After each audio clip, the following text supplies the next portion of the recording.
Bonddan AQSh josusi uchib kelar ekan. Biz uning bu yerga kelishidan maqsadi nimaligini aniqlashimiz lozim.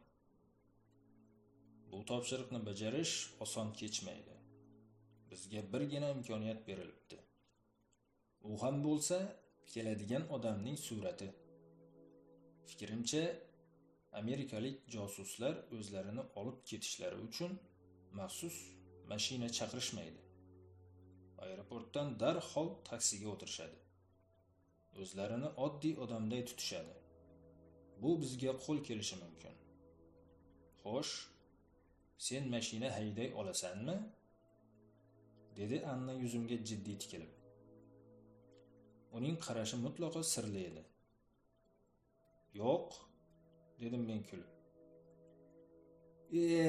Yigit, dedi u xo'rsinib. Yolg'on gapirmagin-da. Reja tuzamiz. Fikringni ayt. Ikkalamiz ham mashinada taksichi qiyofasida boramiz. U yo sening mashinangga yoki menikiga o'tirish shart. Buning uchun ikkalamizga ham mashina kerak. Bu sen uchun muammo bo'lmas. Bo'pti, kelishdik. Biz saharlab aeroportga bordik.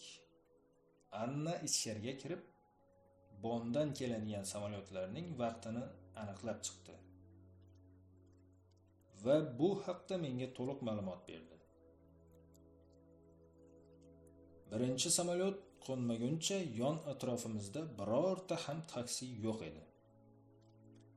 Yerdan chiqdimi, osmondan tushdimi, samolyot qo'nishi bilan hamma yoqni taksichi bosib ketdi. Men bunday manzarani o'zimizda ham ko'rgandim. Bu mamlakatda bunaqa bo'lmasa kerak deb o'ylagandim. Chuchvarani xom sanagan ekanman. Hamma yoqda xo'roz bir xil qichqirar ekan. Millatidan qat'iy nazar hamma birday pulni yaxshi ko'rar ekan. Birinchi samolyotda biz kutgan odam kelmadi.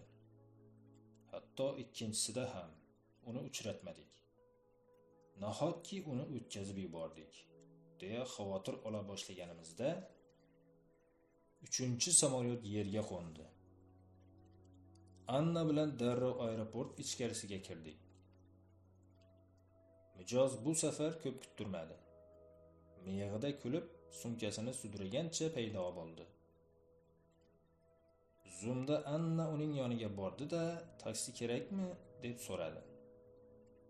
Shunday go'zal taksichi qizga kim ham yo'q derdi. Dedi amerikalik. Sizday ofatijon bilan albatta birga ketaman. Anna unga mayin tabassum hadya qilib sumkasini qo'liga oldi. Nazarimda sumka og'irroqqa o'xshadi. Anna uni sudraganda biroz qizardi. Ana bu so'tak esa ayolning qiynalganiga e'tibor ham qilmay, Annaning orqasidan ergashdi. Men ulardan 5-6 qadam orqada borardim. Mijoz Annaga sezdirmasdan 2-3 marta atrofga olazarak qaradi. Shundan bildimki, uni kimdir kutib olish kerak. Adashmagan ekanman. Annaning mashinasiga eski Mers dum bo'lib ergashdi. Uning ortidan men kuzatib borardim. Tabiiyki, sherigim bilan maxsus aloqa vositasi orqali bog'langandim. Berlinga birinchi kelishingizmi? So'radi Anna. Ha, javob qildi Mijoz. Lekin Berlinga yoshligimdan kelishni orzu qilganman. Tarixiy shahar. Nemis tilini qayerda o'rgangansiz? Yaxshi gapirar ekansiz. Rahmat. Ochig'ini aytadigan bo'lsam, o'zim mustaqil o'qib o'rgandim. Bunga ham azbaroyo Berlinning sehri sabab bo'lgan. Lekin sizning o'zingiz ham nemis ayolga o'xshamas ekansiz. Qoyil, dedi Anna hamkasbini maqtab. Millatlarni bir-biridan yaxshi farqlar ekansiz. Men Slavyanman. Aniqroq qilib aytganda, onam shved, otam polyak. Metisman. Men boshqacha deb o'ylagandim. Siz slavyanlardan ko'ra ruslarga yaqinroqsiz. Albatta, ko'rinishingiz bilan. Miyamdan bir nimaning hidini oldimikin degan o'y yashin tezligida o'tdi. Hamma shunaqa deydi. Bilmadim, peshonamga yozib qo'yilgan shekilli, dedi Anna darrov. Odamlarni bilmadim, qayerdan bilganini. Lekin mening kasbim shunaqa, ilshunos. Rossiyada bo'lganman, o'qiganman. Lomonosov universitetida. O'sha o'lkaning odamlari sizga juda ham o'xshab ketadi. Rostdanmi? Dedi Anna kulib. Unda albatta Rossiyaga boraman. O'zimga o'xshaydigan odamlarni ko'rish istagini ko'nglimga soldingiz. Ruxsat etsangiz, o'zim olib boraman. Sovuqroq joylar-u, lekin tomosha qilishga arziydigan shaharlari ko'p. Hali siz bilan tanishmadik-u, qanday olib borasiz? Kuldi yana Anna. Max ismim. Meniki esa Elizaveta. Unda bunday qilamiz. Men qarzdor bo'lishni yoqtirmayman. Avval sizga Berlinni tomosha qildiraman. Birinchi bor kelishim dedingiz-ku, shunday emasmi? Keyin siz qarzingizni uzasiz. Max suhbat bunaqa tus olishini kutmagan shekilli, biroz jim bo'lib qoldi. Nazarimda rejasi to'g'risida o'yladi. Men esa Annaning mahoratiga tan berdim. Bu paytda deyarli shahar markaziga kelgandik. Max aytgan mehmonxona ham ko'rinib qoldi. Endi reja bo'yicha Anna mijoz bilan yana uchrashuvga kelishib olishi zarur edi. Yana bir marta qoyil qolishimga ijozat bering, dedi Max biroz sukut saqlab. Siz nihoyatda go'zalsiz. Shunday go'zal qizni taksichilik qilib yurishi odamning aqlini shoshiradi. Siz model bo'lishingiz kerak edi. Ishonmasangiz, istalgan odamdan so'rashingiz mumkin. Xushomadni qoyillatar ekansiz. Chiroyimga o'zim ham ishonaman. Balki boshqalarning aytganini qilganimda model ham bo'lishim mumkin edi. Lekin o'jarligim, bir so'zligim, erkaklarni ko'p ham yoqtiravermasligim meni taksichi qilib qo'ydi, dedi Anna chuqur xo'rsinish bilan. Demoqchisizki, hozir erkagingiz yo'q. Hayotingizda necha marta erkak bo'lgan, deb so'raganingizda to'g'riroq bo'lardi. Ana so'radim, xo'sh, necha marta? 2 marta. Ular ham yoshligimda. Hozir ko'rib turibsiz, ish bilan bandman. Agar men hayotingizga 3-chi bo'lib kirib kelsam, yo'q deysizmi? Oraga sukunat cho'kdi. Men garchi o'zimning xohish istagimdan kattaroq, muhimroq ish bilan mashg'ul bo'lsam-da, Annaning javobini kutdim. Mayli, ko'ramiz. Sharoitga qaraymiz. Buni vaqt ko'rsatadi. Kabi moyillikni anglatadigan javob bo'lmasin, degan umid bor edi ko'nglimda. Menimcha bu aynan Anna bilan bo'lib hayotimda ilk marotaba haqiqiy erkaklikni his qilganimdandir. Men xayolimni yig'lashtirib olmasimdan burun Annaning ovozi qulog'imga eshitildi. Manzilga ham yetib keldik. Nahotki hech qachon manzilimga bu qadar tez yetib kelmagan edim, dedi amerikalik josus. Uning quvonchi ovozidan bilinib turardi. Avval Anna boshqarib borayotgan mashina, undan chamasi 15 metrlar berida ularni kuzatib kelayotgan mashina to'xtadi. Men kuzatuvchilardan ham uzoqroqda kutadigan bo'ldim. Anna mashinadan tushib, Maxning yuklarini oldi-da, xonangizgacha olib borib qo'yaman, dedi Maksga. Ayollarni urintiradigan odatim yo'q. Biroq siz men turadigan xonani bilib olishingizni istayman. Balki bu sizga kerak bo'lib qolar. Yaxshi, dedi hech bir ikkilanishsiz Anna. Ular oldinma-keyin mehmonxona ichiga kirib ketishdi. Xuddi shuni kutib turishgan kuzatuvchilar darrov mashinadan chiqishdi-da, ular 2 kishi ekan. Avval Annaning mashinasini ko'zdan kechirishdi. So'ng ular ham mehmonxona tomonga yura boshlashdi. Men yonimdagi ratsiya orqali ehtiyot bo'l, sheriklari bor, deya nihoyatda past ovozda Annani ogohlantirdim. 5-10 daqiqa o'tdi, lekin Annadan darak yo'q. Bezotalandim. Ichimni it tirnay boshladi. Anna negadir aloqa vositasini o'chirib qo'ygan edi. Nahotki Maks orqasidan tushganimizni sezib qolgan bo'lsa, yoki anavi kuzatuvchilari biror narsadan hidlandimikin? Buncha ko'p qolib ketdi. Ozgina kutay. Balki kechagina meni quchoqlab erkalagan qo'llari hozir Maksning bo'ynidan quchoqlab turgandir. Hayotimda amerikalik bo'lmagan, tanang sportchilarnikiday ekan, deya xuddi meni erkalaganday erkalayotgandir uni ham Anna. Xizmatchilik o'z yo'li bilan, lazzatlanish o'z yo'li bilan ekanda. Qoyil. Yo'q, balki unaqa emasdir. Har qalay Anna birdan uning to'shagida yotmas, unda obro'sini yo'qotadi-ku. Sabr qilish kerak. Kutish kerak. Nihoyat Anna ko'rindi. U men tomonga bir qur nazar soldi-da, mashinasiga o'tirdi. "Ja, qolib ketding?" dedim uyga borganimizdan keyin. "Rashk qilyapsanmi?" deya kuldi Anna. "Buning nima aloqasi bor? Ish meni ko'proq qiziqtiradi." "Yolg'on gapirma. Men yoshgina qizcha emasman.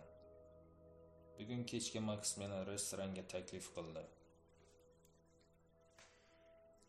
Nasib qilsa, bugunoq hamma masalani hal qilamiz", deb Anna bo'ynimdan quchoqladi. Keyin, "Sen hamma sinovlarimdan o'tgansan. Faqat rashk qilma. Tushunaman seni.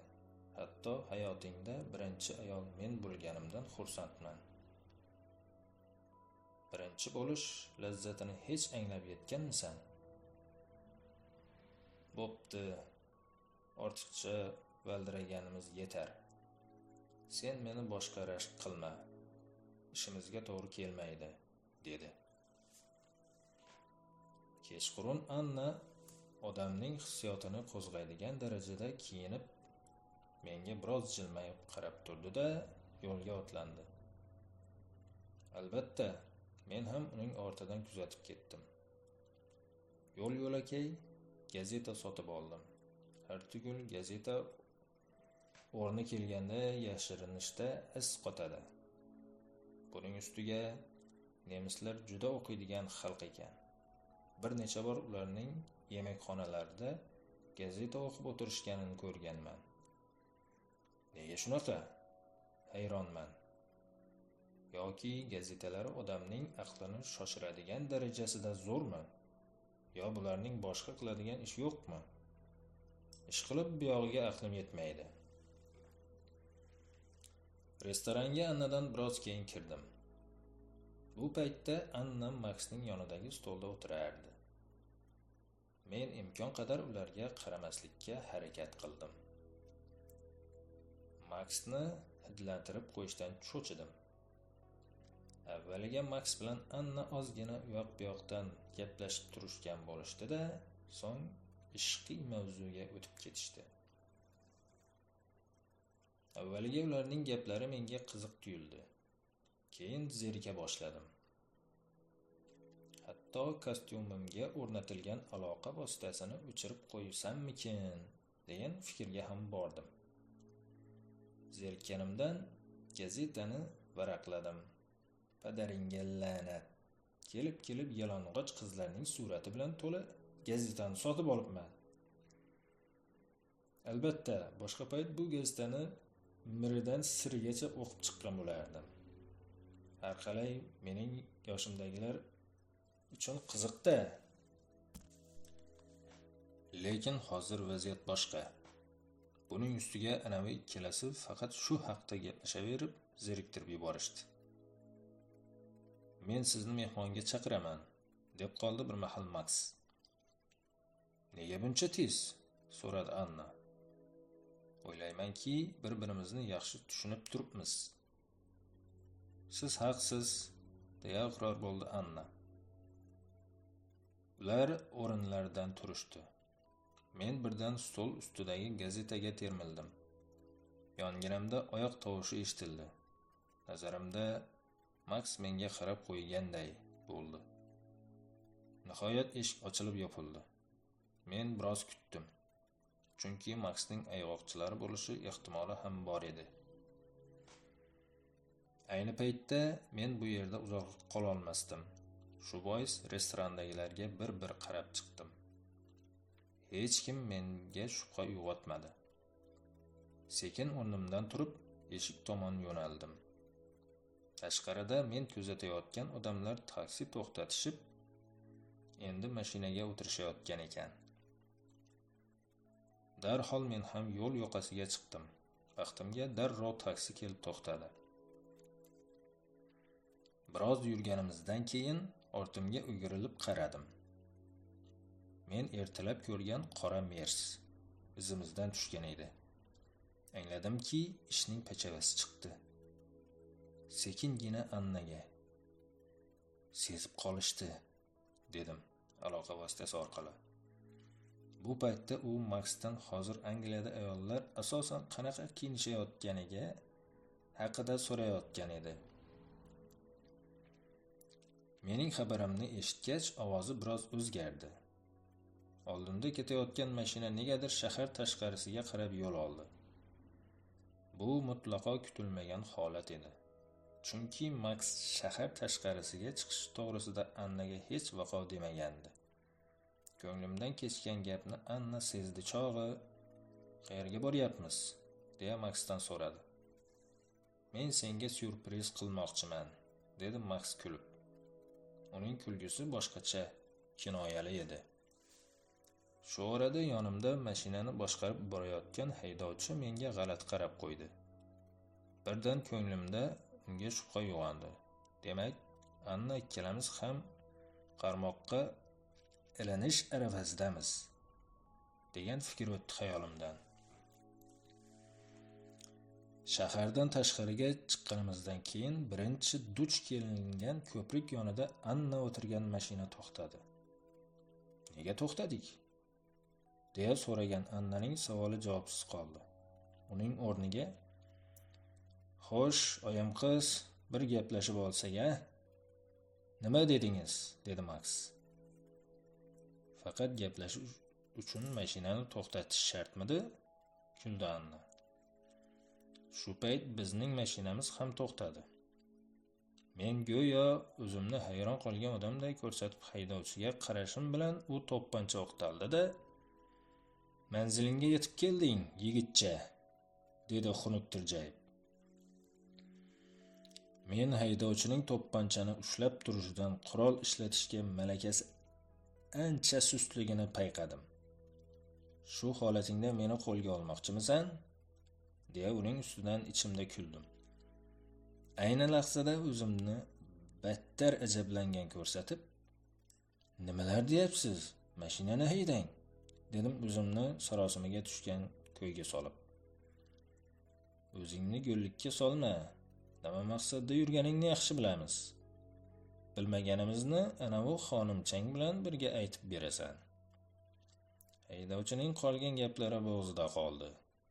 Chaqqon harakat bilan qo'lidagi to'pponchani olib qo'ydim-da, yuragiga pichoq sanchdim.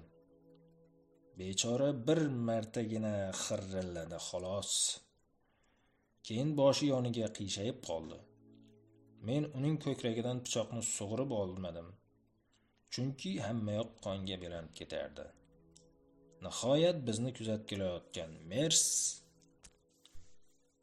men o'tirgan mashinaning orqasiga kelib to'xtadi.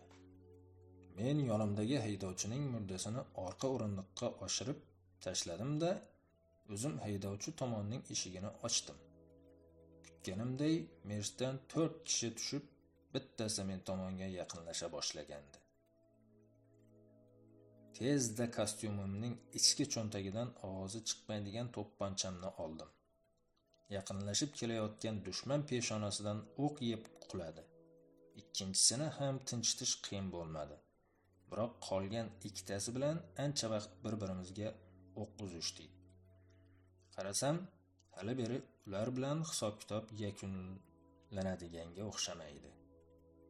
Raqiblarning goh mashina ostidan, goh orqa oyna tomonidan o'q uzayotganidan foydalanib, yo'l chetidagi qiyalikka dumalab tushdim-da, tez emaklab ularning orqa tomoniga o'tib oldim.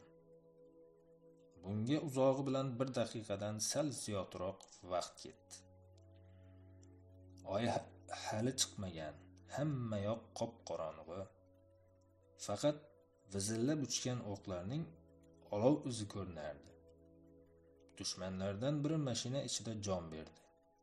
Ikkinchisi esa avval eshikka suyanib biroz turdi-da, so'ng shilq etib yerga quladi. "Anna, ahvoling qalay?" so'radim men ishni nihoyalaganimdan so'ng.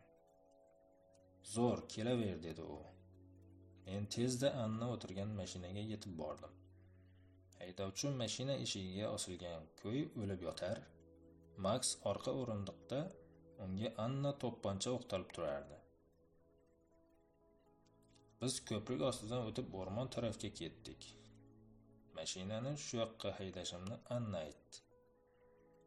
Men Max bilan hamma masalani hal qilib olishim uchun ovloqroq joy kerak degan fikrda edim. Katta yo'ldan o'rmonga boradigan kichik yo'lga burilib, 5 chaqirimcha yurganimizdan keyin yerto'lani eslatuvchi kichkina uycha yonida to'xtadik. Bu yerda shunaqangi joy borligidan Anna meni ogohlantirmagandi. Taajjublanib sherigimga qaradim. "Hamma narsani bilish uchun vaqt kerak", dedi u kulib. Maxni yarim soatcha so'roq qildik. U karu gunga aylangan. Hech narsani eshitmas, birorta ham savolga javob bermasdi. Oxiri mening sabrim yetmadi. Basharasiga musht tushirdim. U orqasiga quladi. Yoqasidan ushlab o'zimga qaratdim-da, yana bir musht tushirmoqchi bo'lganimda, "Shoshmay tur", degan xasta ovozi chiqdi. Ko'nglimda umid paydo bo'ldi. "Xo'sh, aytasanmi, kim seni bu yerga nima uchun yuborganini?" dedim unga yeb qo'ygudek tikilib. "Mening qizim bor, 5 yoshda. Meni juda ham yaxshi ko'radi", dedi Max yig'lamoqdan beri bo'lib. Men uning yoqasidan ushlagan ko'yi tikilib qoldim. Ko'z oldimga singlim Farog'at keldi. U ham hozir 5 yoshga kirdi. Har gal uyga kelsam,